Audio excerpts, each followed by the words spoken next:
here to stand with the Palestinians. And that is quite significant because almost universal condemnation has been piled on to the pro-Palestine rallies in local media.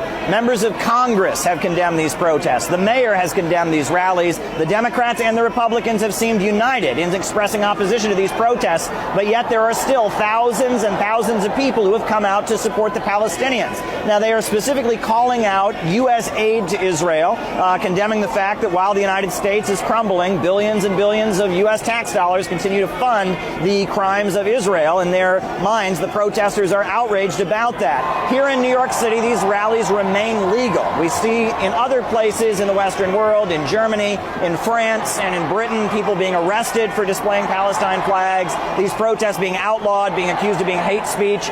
So far in the United States, there hasn't been a successful effort to outlaw these protests, but there has still been widespread condemnation. But yet we see very diverse crowds of people here, Muslims, leftists, students, even some anti-Israel Jews that have come out to stand with Palestine amid this atmosphere of condemnation. They are condemning what they say could be a genocidal attack against the Palestinians being planned by the Israeli government.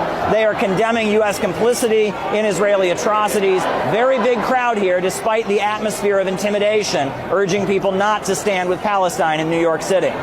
This conflict is not a religious conflict, and all what Israel has been doing all these years is not in the name of the Torah, of the Jewish religion. It's all forbidden, actually, according to the Torah, and this is false. So the world must know that Israel has no legitimate right to occupy the land of Palestine, and all this terrible killing that's happening now in Gaza has to end. We're here to call for an end to the killing of civilians in Palestine.